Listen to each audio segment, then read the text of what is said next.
Okay, good morning. We're going to call the Committee of the Whole meeting to order. Our first resolution is a resolution to approve the request for a temporary authorization from Canal Street Brewing, doing business as Founders Brewing Company at 235 Granville Avenue for the 2018 Founders Fest to be held June 16th, 2018. So moved. Support. So, who's leading, who's starting? Stephanie, are you going to start this off, or? Amanda's going to start it off, okay. Good morning. Good morning.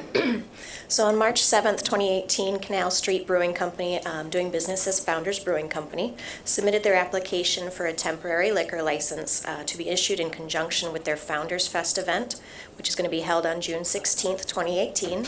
The application has been reviewed by all required departments and is being recommended for approval. Thank you. Any questions for Amanda, colleagues? There being none, all in favor? Aye. Opposed, same sign? It carries. Thank you. Our next resolution is confirming the election of Joel Hondorp as city clerk and authorizing the execution of an employment agreement. So moved. Support. Okay, so City Commission, we spent some time over the past few weeks interviewing, reviewing applications, and making a decision on our next city clerk. Curious to know if there are any comments or questions before we officially confirm Joel.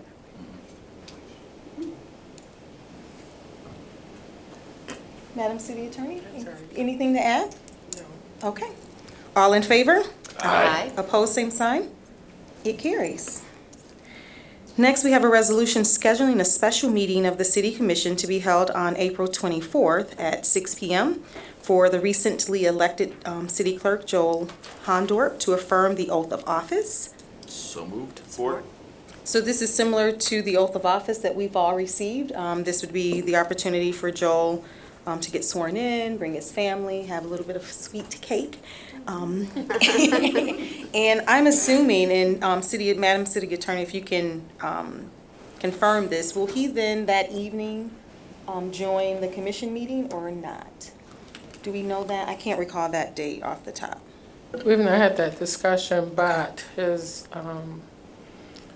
we're done with his contract, and his start date is the 23rd. So once he takes the oath on the 24th, he can be seated. Okay. Stephanie, you have a preference at all? So Yeah. I'll talk to him. I have a meeting with him on Thursday to explain what we do and how we do it and see what his comfort level is. And that's your second day, but He'll be Absolutely. ready. yeah. He's very excited. And if nothing else, maybe the two of you together could support. Okay, great. Thank you for that. Any questions or additional questions or comments? All in favor? Aye. Opposed, same sign? It carries. Our fourth resolution is approving a brownfield plan amendment for 449 Bridge Street Development LLC for a project located at 449, 453, 457, and 499 Bridge Street Northwest. So moved. Support. Okay. Kara was supposed to be there. You're throwing me off. Okay, good to see you, Good morning, Christian. Commissioners. Attached in your agenda packet is a resolution approving a brownfield plan amendment filed by 449 Bridge Street Development LLC for a redevelopment project located at 449, 453, 457, and 499 Bridge Street, which currently houses the vacant Red Lion restaurant and a contiguous surface parking lot. The developer is proposing to demolish the existing building and a parking lot to construct a new 5-story mixed-use building on the property. The development would include a restaurant on the first floor, and on the second through fifth floors, 44 studio and 1-bedroom apartments. 30% of the apartments will be income restricted to households earning approximately 80% area media income or below. The developer estimates that 38 new full-time equivalent jobs will be created with wages ranging from $15 to $30 per hour. The total investment in the project is $11.4 million, with hard construction costs at approximately $8.9 million, and the developer is seeking reimbursement for brownfield eligible activities in the amount of $1.8 million. The Brownfield Redevelopment Authority approved and recommended the Brownfield Plan Amendment on January 17th, 2018, and a public hearing for this amendment was held before the City Commission on March 27th, 2018, at your last meeting. I would be glad to answer any questions on behalf of the project, or staff would recommend approval of the Brownfield Plan Amendment. Christian, can you remind us of the comments, if any, were made on this during the public hearing for this project? I don't believe there were any comments at the public hearing, Okay, thank you. and no written comments were received that I know of. Thank you. Any questions? Yes, Commissioner Just a Allen? quick question, because it's not in the notes we have, and I'm just curious, did the developer voluntarily choose to have 30% at or below 80% AMI? That might have been discussed before, but I wasn't at that The meeting. 30% of the units were included at that income restricted range due to the inclusion of Michigan Community Capital Equity in the Got it. project. Got it. Okay, any other questions or comments? Regardless of how it got there, I'm glad it's there. I There wanted too, to find yeah. out. Yep. Great. I just want to say how excited we are to see this project go forward. It's, the one building that they're taking down has been, well, it has some history and love on the west side because of its cool sign. Yeah. The building itself's been in disrepair since, well before I was a city commissioner. In fact, I used to be on the Housing Commission, Housing Appeals Board, and I remember talking about that building and its derelict repair. So to see it be torn down and put to productive use, including affordable housing, is really exciting for the neighborhood. Great. Any other questions or comments? So John, we lost the sign though, the cool sign, where's that going? I think the current owner is working to try to figure out how to preserve the sign. Repurpose. Great. Oh, cool. Yeah, And 'cause- figure out where to restore it potentially and relocate it, so. Cool, great. There are no other questions. All in favor? Aye. Opposed, same sign? It carries. Thank you, Commissioners. Thank you. Our fifth resolution is setting the date to consider amending the Heritage Hill Historic District Statement of Significance and Period of Significance. So moved? Support? Suzanne? Oh, Rhonda's going to do it. Rhonda?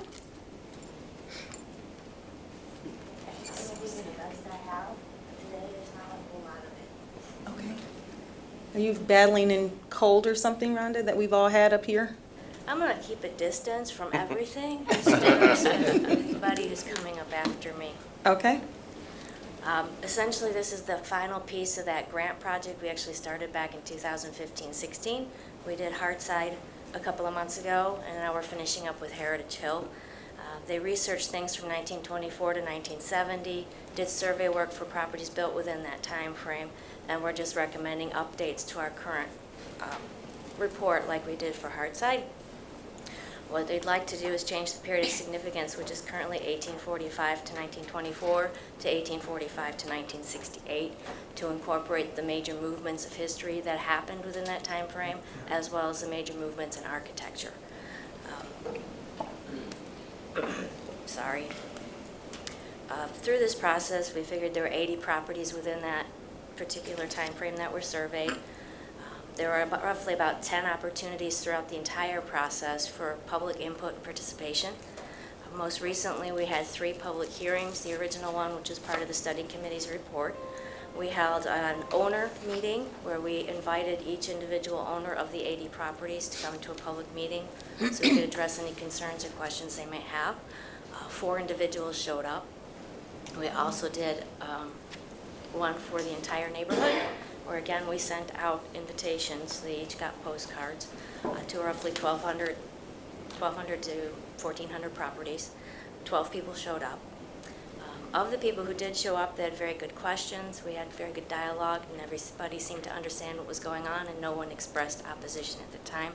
I also spoke around the same time before the Heritage Hill Association Board and addressed several of their questions. We do have a letter of support from the Heritage Hill Association Board, as well as the State Review Board is in favor of the changes. That's important for us because we need their approval in order to help us streamline the tax credit project, which is part of what this whole package was endeavoring to do.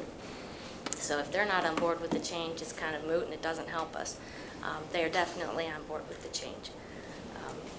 Rather than ramble, it'd be easier if I answered questions, if that's okay. Sure. Sorry, Thank you for that background. Any questions for Rhonda?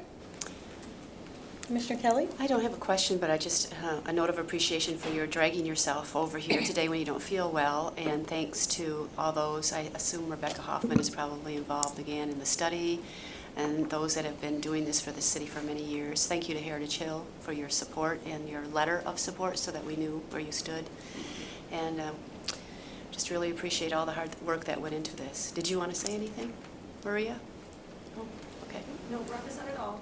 Okay, any additional questions or comments?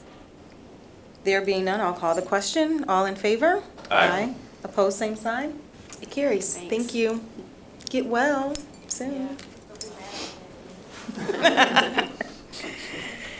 Next, our last resolution, or it's a discussion of next steps in regards to the proposed zoning ordinance text amendments relative to the implementation of Housing Now recommendations 3, 6, 8, and 9. Suzanne. I walked here and then I walked away thinking you guys are going to discuss it. So, I mean, I will just set this up. You had your public hearing on March 27th, and you heard a lot of comment from the public. We did provide in your packets a verbatim transcript of those public comments, so you do have those. I'd like to thank Carol Gornowich, who is our recording secretary for the Planning Commission and Board of Zoning Appeals and Historic Preservation Commission. So we had her transcribe those for you. And then also in the executive office, they were so kind to take all the comment cards that we had and compile those, and those are also in the packet. So you have kind of the whole body of comments that were received, and you had comments both in support and comments of concern, and I think we all left that meeting saying, you know, there was a lot of really thoughtful people that came to the hearing and had a lot of really good discussion. So I'm pleased that we were able to kind of record those so that we have those in your packets for kind of historical purposes. You also were provided with the data compendium for informed housing policy that provides additional data, and the website that was created so people could take a closer look at the maps. And the purpose for today is really based off of the public hearing, trying to decide what the next steps would be. You had calls for a master plan process. You had calls for immediate action to do something sooner than later. So there's kind of this whole range of possibilities on what that might be. There are some alternatives and some discussion that I could provide from the planning department's perspective if you're interested in hearing those. Or otherwise, you can decide amongst yourselves which direction you'd like us to take. Sure, that's a good place to pause. I can ask the question of the commission. Would you like to, we can take each of these individually and have dialogue on each of the 4 recommendations, or we can collectively just talk about the recommendations. We can ask specific questions of Suzanne. We can share our will about next steps and just round robin that. Any preference of any of those options, colleagues? Well, Yes, I think we Commissioner can talk about the 4 at once and those next steps. And I would like to hear what you suggest, Suzanne. And I know that we heard from the assistant city manager, or the interim city manager, and I don't know if Tom, if you wanted to speak on his behalf as well, but just to sort of set us up. Okay, anyone else? Preference, opinion, thoughts? That's fine. Start there. Yeah. Am I seeing that part? You No, I'm wanna saying add? let's go. Okay, Yeah. all right, so we'll go to you then. So Sam, do you want to give an update? Yeah. So there has been discussions. We did have a meeting with WMCAT to discuss what a public engagement process would look like if you wanted to go that route. And so we did receive today kind of a 1-page kind of summary. It didn't really have all, kind of process details in it of what that might look like. I think the question is for you is kind of how much, like, level of effort going forward in some of these discussions. That I think there's some low-hanging fruit that you have. So if we were to break it down by each recommendation. So for example, for small-scale development, there were recommendations in there to eliminate the minimum lot area requirement of 20,000 square feet, or to reduce the minimum building width from 18 to 14 feet. I think some of those recommendations, the community would say, yeah, you know, if you're moving it from 18 to 14, those are pretty benign. If you were doing for accessory dwelling units, changing the minimum lot area requirement, that might also be another piece of low-hanging fruit. For the density bonus, that one we did not receive a lot of comment on, and there, you know, I think that one we could go through and move it in advance pretty quickly. The non-condo zero lot line developments, again, the 18 to 14 foot building width was something that was discussed that would provide for more affordability in construction, and eliminating the minimum lot area width requirement would also be a possibility. As you kind of move through that, then I think there's some that could rather quickly be, you know, pieces of them could be put to rest. And then the question is, are there areas where maybe a little bit more community discussion would be warranted? So for example, accessory dwelling units by right, maybe one that you're comfortable with, or maybe one that you want more discussion on. And then there's bigger ones where you really heard about the 100 versus 500 foot and the approval process. So you're looking at both dimensional pieces of this 18 to 14 or these numbers, but then you're also looking from a process standpoint of ones that are administratively approved versus special land use.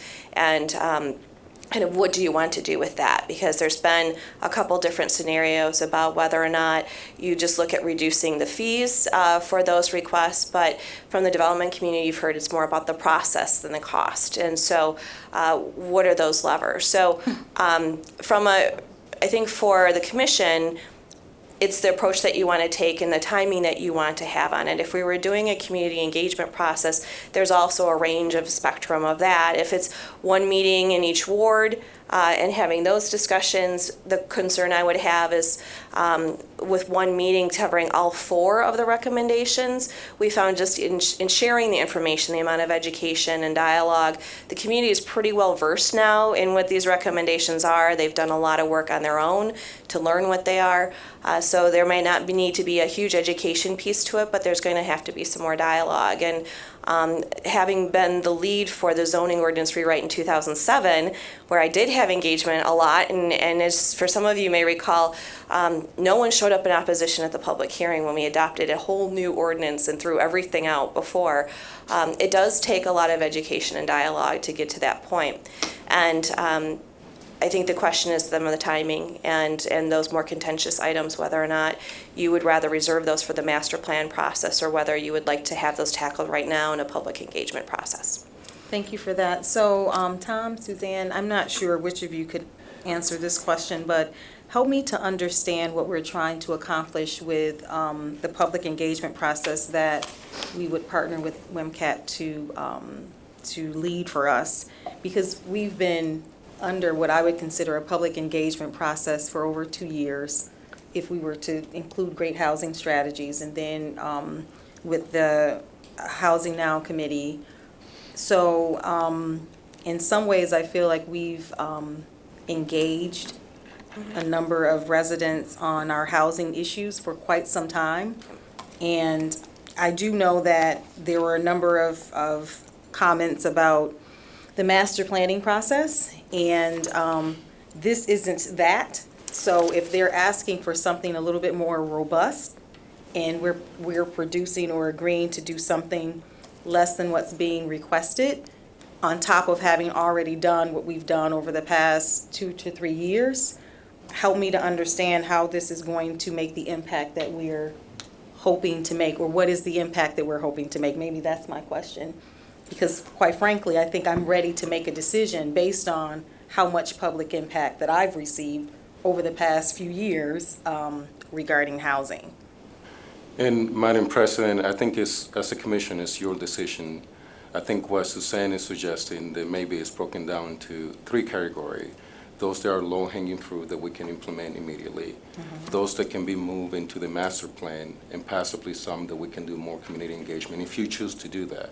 But the staff is not recommending that we proceed with more community engagement if you don't believe that that's, because I agree with you, we have heard from the community. So as a body, you can determine if, for some of those items, we want to do more community engagement, then we will move forward with doing that. Any questions, comments thus far after Suzanne's commentary, colleagues? Well, I have heard that WMCAT has done an excellent job with Grand Rapids Public lately and other groups in terms of public engagement. I like the idea of taking it outside of City Hall and having it run by people who are certainly neutral. And if we go that route, to include certainly our neighborhoods, because I believe that they can help select some people who have educated themselves and provide some input, probably also Homes for All, as well as select people from our 4 nonprofit groups. I don't know that it's easy for us to determine. We heard 90 days thrown out. I don't know that it's easy for us to determine how long something like that would take. So I'd hate to put in a deadline on it and say we're going to have something exact done there. But I think at least initially that discussion of in hearing from what are those items that people are interested in maybe moving forward and which ones need to go to the master planning process is important. To your point that we've been talking about it for a couple of years, yeah, it's a huge issue. It's very complex. And we have made progress. We have passed a number of policies, and we will soon pass another one regarding the rental application. So I think we can move forward with that and with setting up our structure for the fund as well. But we've got 4 items here that are sticking points now, which is no surprise when you talk about zoning. It's going to be. And I think the biggest issue is not necessarily, although cleaning up the language, not necessarily the code itself, but it is really around the input, the by right, or the ability to be thinking about what does our design standards should be. What are they going to look like? How are we going to address some of these issues, and having that public input opportunity, particularly around those communities who have been left out before. And so we don't make mistakes that we've made in the past, for example, with, many years ago with urban renewal. We also, so I think, yeah, looking at the code, at the process, certainly the fees, that could be an opportunity for some, maybe it'll only be 2 or 3 meetings, and we can say what the feedback I've gotten, for example. You mentioned you haven't gotten much, but I think we have, was about the density bonus being probably, because it's tied to affordability, being the most attractive of the 4. And the other things, maybe something can be sussed out and done without a great deal of effort until we get to that master planning process. I don't know. But I don't think that we've given the neighborhoods and those who are really concerned about having voice and opportunity to fully vet these and talk about them and give us then a recommendation. So I'd like to see us engage WMCAT and get some feedback from the neighborhoods who, this all happened and then a lot of people have gone on spring break. Mm-hmm. So we really haven't had an opportunity to digest it all and get the feedback that we need. Thank you, Commissioner Kelly. So just to make sure that I capture your feedback, you're saying engage in a public engagement process with WMCAT, with the goals being that we would decide what components of the recommendations would go to the master plan, which ones we can immediately make a decision on, and then you would also want to include, in addition to 3, 6, 8, and 9, the rental application as a part of that engagement process? I don't know that we need to do that. No, I think we can move forward with that, have a public hearing if need be, and move. I don't think that needs to be part of it. I think what we're really focused on here is zoning. Now, in that discussion, if other things come up, which I suspect they will, we'll have to make more decisions, like vacant land, for example. But at this point, I think the focus should be on the zoning until we get more feedback. Okay. Who wants to go next? Commissioner O'Connor. Yeah, thank you. I think it's important that we continue the dialogue about the 4 things that the public hearing were about, which are the land use changes that were recommended by the Affordable Housing Committee. Okay. In communicating with not only the public dialogue that occurred at our meeting, but additional dialogue that's been had. Commissioner Kelly and I had a great meeting with our neighborhood association partners and talked through some of this stuff. And I know they have spent considerable time meeting with our nonprofit developers as well. trying to better understand why these recommendations were made in the way they were, that these are tools, again, as the policymakers in the city, we only have the ability to control so many things, and land use being probably the most significant. And these were recommendations and suggestions from our nonprofit housing developers, who are the folks creating the majority of the affordable housing in our community, saying these are things and approaches that we need to be able to do our job better.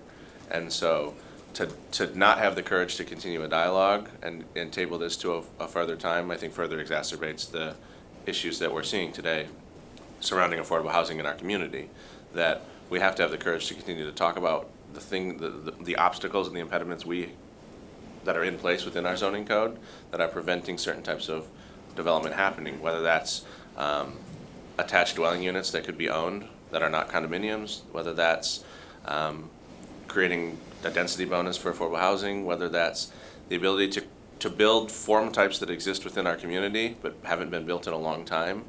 And so I want to continue that dialogue and find ways which we can compromise together to create good outcomes. And while I know everyone gets excited because one of the proposals explicitly says affordable housing, land use can't explicitly say affordable housing, right? That the land use is not the tool to designate certain things for affordable housing. It's not allowed statutorily by state law.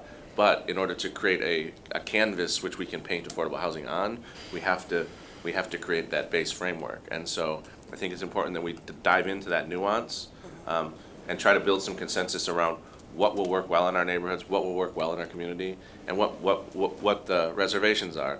And again, these are very complex issues that require a lot of nuance and understanding to understand why this one little tweak made here, this one little tweak made here matters, right? And some of these are, I think, even interrelated. As much as there might be excitement around the affordability density bonus, I think in a vacuum that doesn't work on its own. That it's going to take some of the changes in setback and changes in lot width and changes in building width to really maximize the effectiveness of that affordability bonus. And so I'm committed to continuing this dialogue so that again, to do nothing is going to result in the existing outcomes happening. And so if WMCAT is I'm not the expert in determining who's the best to facilitate a community conversation, but if there's someone who can help us advance the conversation to a point that we can take action, then I'd certainly support that, the selection of that group to help us. I think it's just important that we make sure we get all of the right voices in the room. So we need our partners from the neighborhood community, or neighborhood association community, to be there, and whether it's their board or their residents or other folks that need to be in the room for that conversation. I think it's important that we have our planning staff in the room so that whatever consensus we can come up with can actually be codified into local land use. I think it's important that we have probably a couple of us around that table too, to ensure that whatever we come up with, we know it's something we can bring back and hopefully try to facilitate some success for. But we need our legal team in the room as well. Just you always need a lawyer in the room.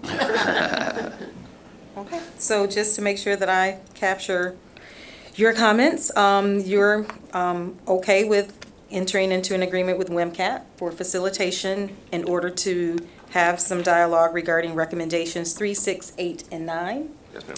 And then you noted who the players should be that's a part of. And I don't know if that's an exhaustive list, but that's Sure. at least my first glance. Your first 4. Yeah. Okay, great. Anyone else? Commissioner Repart. Yeah, so the things that are important to me, I would like to say, I think we can figure this out in 90 days. Like maybe we have to decide later that we change that, but I would like to set a timeline on it because I do think that we can schedule these conversations in May and get this work done together. I advocate for WMCAT. I think that they're fantastic. I think that we need to meet with them ahead of time as a commission so that we get the outcome that we want. If I think about those meetings, there's a lot of ways you could do those meetings. We've had lots of discussion, dialogue, we've had lots of listening. I think that they need to be working meetings. I think that they need to be, while I like the idea of one per ward, I think I kind of want all the stakeholders there at all of them if possible. So I like centrally located. I think that the very first meeting should focus on low-hanging fruit so that we can put some of that stuff to. I just learned this morning that Suzanne, in real time during planning commission meetings, amends the things that they're talking about. So we know that we have the capacity to do that quickly. So I really want them to be working meetings. The first one focusing on those low-hanging fruits so that we can because I heard lots of support for number 6 on the 27th. I didn't hear a lot of opposition to ADUs. And then some of these other detail things, exactly like Suzanne said, there's not going to be, they're kind of will widely be accepted. And then what that second meeting looks like, or if there's a need for a third one, I think WMCAT can help us once we meet with them to determine that. So I also agree with John, we got to have the staff present so that we can make sure that what we're doing is going to cross the T's for legal, that planning understands what's going on and can speak into that. So I'd like to have a 90-day cap on it. I'd like the meetings to be centrally located. I'd like to meet with the consultant ahead of time so that we can make sure that we get the outcome that we want and have staff present. And then meeting number 1 is low-hanging fruit. Let's just all agree on those things as soon as possible. Okay. So I think you've pretty much summarized what I had captured, Commissioner Reppert. And the only other piece that I'll add, what I'm hearing from you that sounds a little different than the other 2 commissioners who have spoken, is that it sounds like you're saying a series of meetings. So meeting 1 would be this, meeting 2 would be this, meeting 3 would be that, versus the same meeting happening multiple times. Yes. Okay. I would agree with Yeah, I would Commissioner too. Reppert So- on that. Yeah. Okay, so a series of meetings. Everybody's going to want to hear the information in real time. So, the West Side folks and East Side folks, want to be in the same room, I think. And I think that this has kind of galvanized them and brought some unity among neighborhood associations too, which is great. Great. Okay, Commissioner Allen and then Jones? I was not able to be at the 27th meeting. Ironically, I was out of town at a mandatory meeting for affordable housing that we're getting ready to bring to Grand Rapids, about to make a major announcement about that, which we're really excited about that. Just a couple comments that I'd like to make.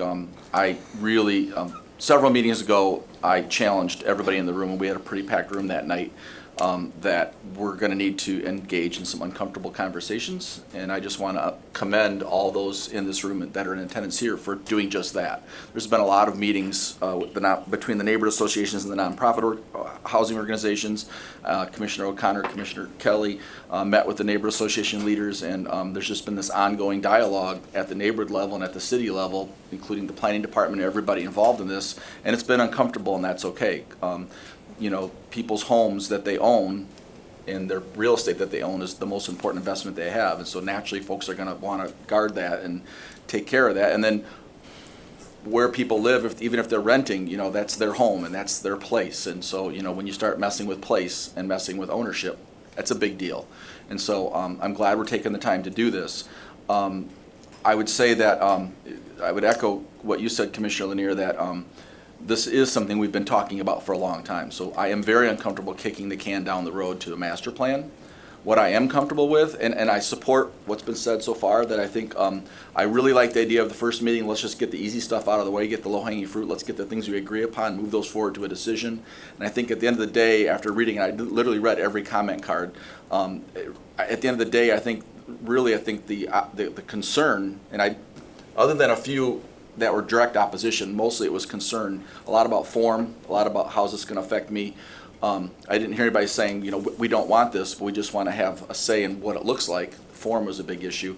I think we can coalesce around what the few difficult touch points are and then move that forward towards the end. On those difficult decisions regarding density, regarding form, that isn't traditionally in a neighborhood right now, might have been there a long time, we're bringing it back. I'm very comfortable with that zoning change being made with the caveat that it's revisited at the master plan. In other words, which it would be anyways, but just kind of put that as a place marker, that specifically is an item that's good. What's been the result of that change? Very rarely do you get a chance to make a change, have a place marker going forward that says, okay, we're going to go back and we're going to revisit what's been the result of that. I think that's a good practice to use. So I just echo what Commissioner Reppert, what Commissioner O'Connor said, that I think, continuing this difficult conversation to a point of resolution sooner rather than later is important for me. Because unfortunately or fortunately for me, the issue of housing is something that I deal with day in and day out. So, and it's, and I know these are affordable housing initiatives, but we have a major housing crisis in general.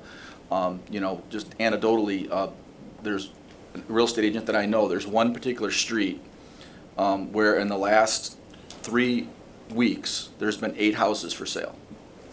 And all 8 houses went for $20,000 and $30,000 over asking price. One particular house went on the market at $189,000.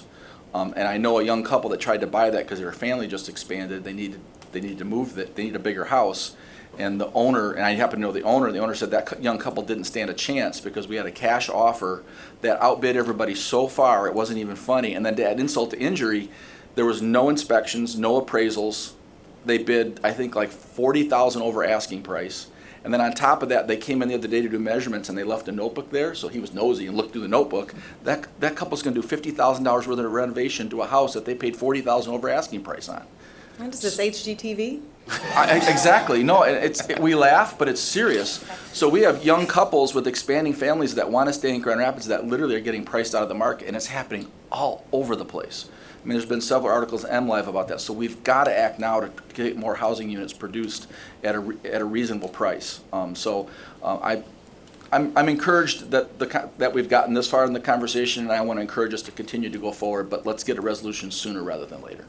Yeah, so Commissioner Allen, I'm hearing the point about sooner rather than later. You haven't given a length of time. Commissioner Reppert said 90 days. You are comfortable with that. And then I also heard adding a caveat that whatever is approved should be revisited during the master plan. So that's a new component. Commissioner Jones. Thank you, Madam President. Let me be the one who makes mention that I am in full support of the idea of moving up the master planning process. I know that there was a suggested timeline of it beginning, I think, correct me if I'm wrong, Suzanne, the fourth quarter of next year. Yes, sir. All right. I would like to suggest that we move up the master planning process and look to begin the process as soon as possible. I know that there are requirements in place to be able to fund such a process, and I would like to explore those as soon as possible because I think that we need to operate with a sense of urgency as it pertains to the master planning process. I will repeat what I've said quite a few times, and that is, we're a legitimate medium-sized city with big city problems, and part of the issue that we face is around planning. And so because we have so many folk who want to live in the city, I don't know if we're really ready for that type of move, that type of growth without proper planning. And so I would like to suggest that we aggressively move toward bringing the master planning process, or starting it sooner rather than later, and not waiting until 2019, but again, finding a start time here in 2018. I will say that with regards to all 4 of these recommendations, I try my best to read them and study them and and really try to give thought to the potential unintended consequences that could come by way of these 4. And I will say that although I agree that there needs to be a move to quicken the process and make some changes and progress. At the same time, I am somewhat sensitive to the fact that as it pertains to affordable housing, the question I keep asking is, what is in the very best interest of those who have been historically marginalized? Because when we think about the opportunities for growth, for growing density in particular, and we look at our city, I think it's fair to say that probably the greatest opportunities are in neighborhoods that are occupied by those who have been historically marginalized. And so the question becomes, are we doing what's in the very best interests of that particular population? And I also continue to ask the question of, have we thoroughly used a racial equity lens when looking at all of these recommendations? I think that we owe it to our community to be very thoughtful and be very discerning with regards to how we move on these 4 recommendations. I think it is fair to say that some of them are rather elementary and it could be seen as very low-hanging fruit.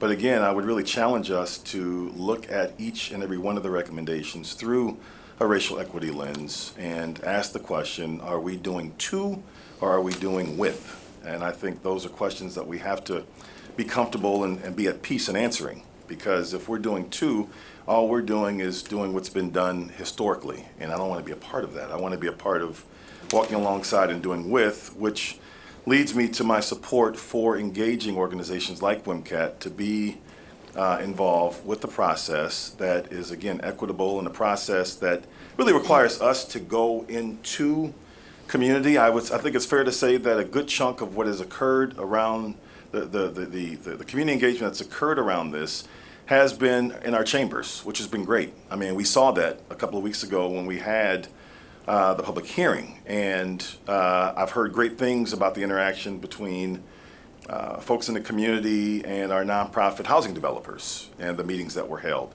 But I'm in real favor of trying to go deeper into community and go into neighborhoods that, again, historically have not had a voice, and really provide the opportunity to not just educate and enlighten, but to ask the question of what their vision is for their particular neighborhood. Because as I stated, I believe that when this is all said and done, when we're looking at growing density, that the opportunities are going to be in those neighborhoods, in those communities that are occupied by people of color and those who've been historically marginalized. And so I just want us to be very, very thoughtful as we move forward. I think that there's wisdom, again, in gathering voice from as many people as possible. I don't think there's ever a time in which we can have too much voice, especially in this day and age where I think more people have voice and want to share their voice. And I think we also have to take into consideration that there's probably a significant amount of folk out there who really have no idea what this is all about. And we have to ask the question, do we owe it to them to really, again, educate, enlighten, and really, as a wise old man once told me, put the cookie jar at a place where everybody can reach it. And so I think that there is opportunity for us to do that by being intentional about our engagement and knowing that, yeah, we do want to get through, we want to move fast, and I get it. I just, again, I think quite a bit about the unintended consequences, and I don't want to be the part of history that got it wrong. So, Thank you, Commissioner Jones, for those comments. So to try and summarize those, I actually have a point of clarification. So you're supportive of engaging with WMCAT to facilitate some public engagement, but you're also interested in having the master plan moved up so that we can quickly embark on the master planning process. So are you suggesting that WMCAT would do that, or? No, the master planning process would be, to move that up, I think that would fall back in the hands of Suzanne and really getting an idea of what does that look like to get that started. But I think that there's an opportunity here to do both and Okay. not be something that is counterproductive. So then, what would you think the goal would be for the work that WMCAT would do if it isn't to come to a decision? Because you want the decisions, if I'm understanding correctly, you would want the decisions for recommendations 3, 6, 8, and 9 to be a part of the master planning process. Am I interpreting that correctly? I think from a standpoint of immediacy, I think there's benefit in this idea of a 90-day window where we engage WMCAT and others to go into community very intentionally to try to gain some support and some better understanding and common understanding around 3, 6, 8, and 9. I see. But I Okay. think in terms of engaging the master planning process, I think that provides us with opportunity for foresight.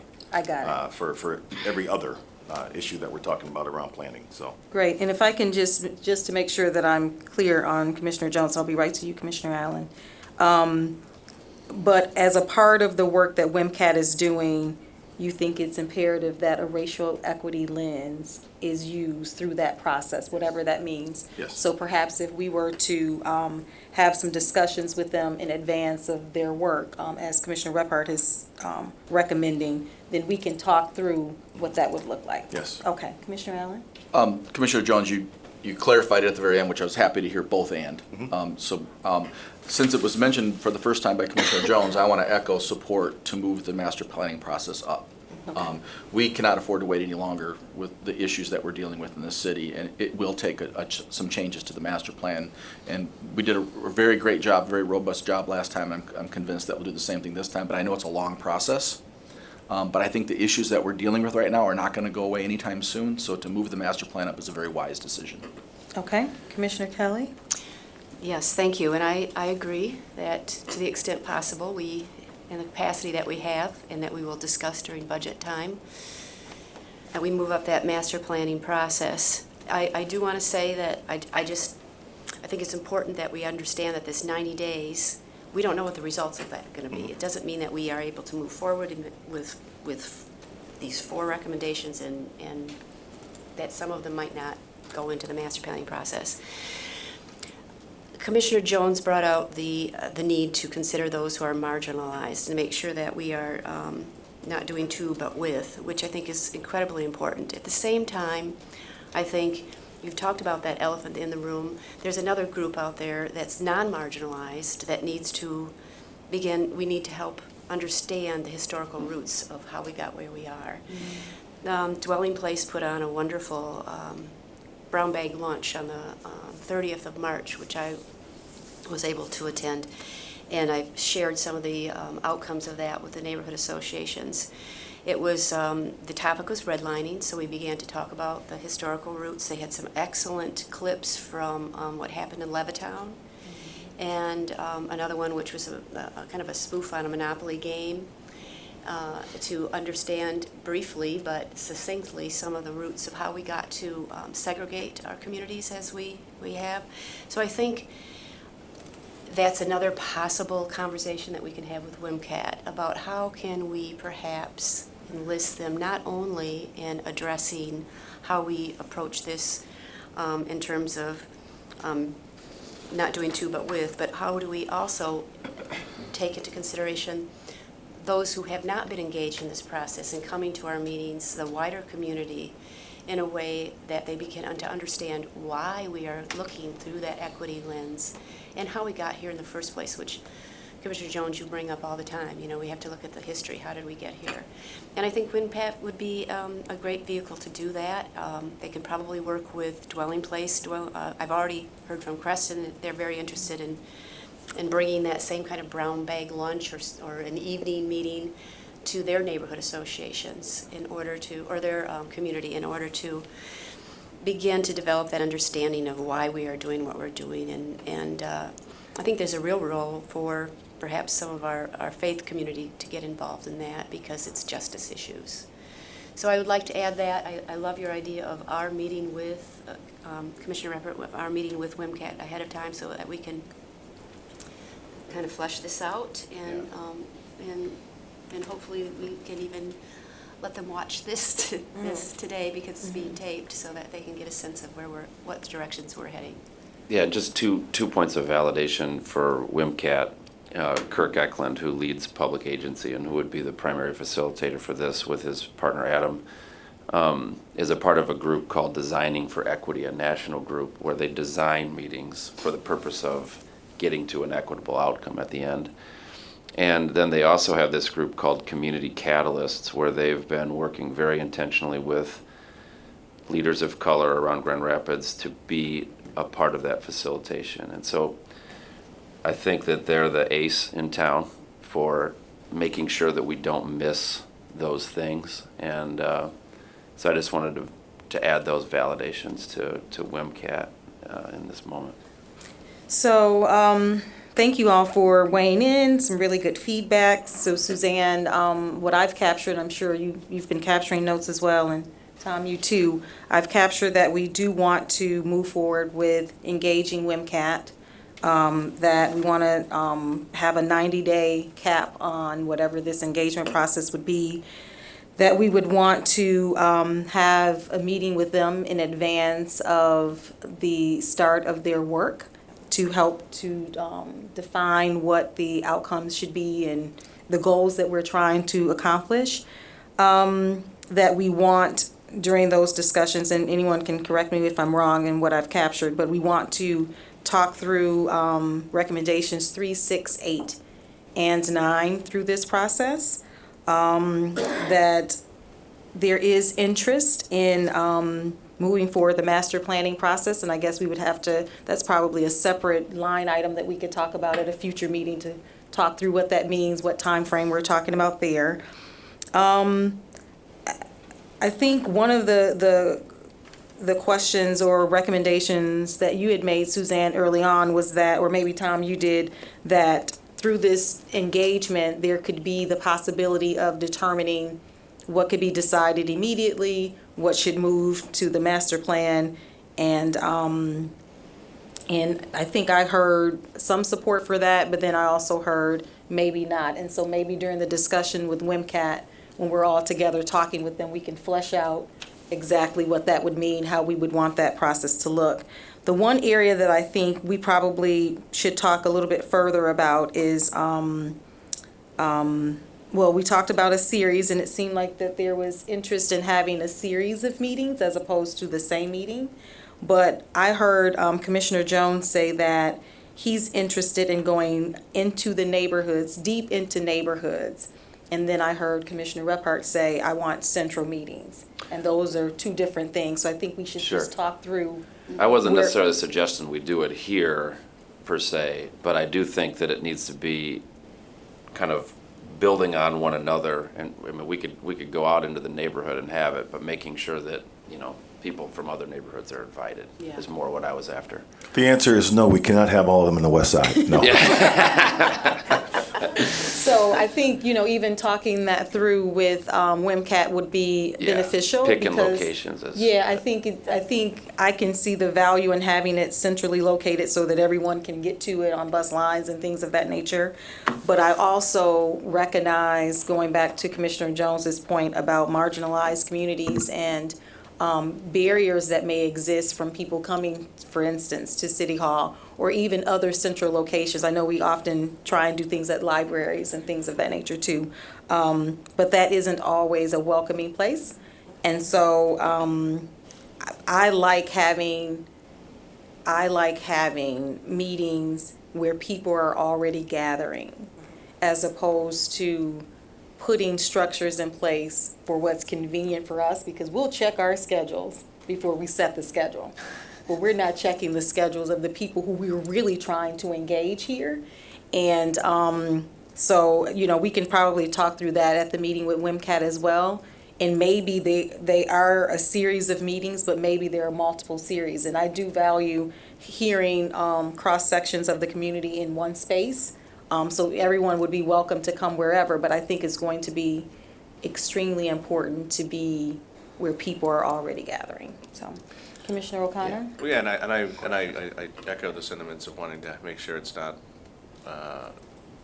it's multiple meetings where everybody gets a chance to participate. But I also, I want to push a little bit onto our folks in the neighborhood associations and in the community that, you know, similar to, you know, what Link has done in the past, where they've found people interested in the topic and help bring them to the conversation. Sure. And so we need everybody to All you know, hands it's on deck. all hands on deck to figure out who we need to bring to the conversation. And so, you know, it's not just, it relies on all of us to do that. I think that's really important, and I think that's a really good component for WMCAT to be aware of, is that we would be asking them to make sure that they're engaging groups to make sure that they're getting the people there, because frequently we'll have representation speaking and people say that person didn't represent me. Yep. My voice was still missing. So, the representation should be there, but also the people who they're representing should be present as well.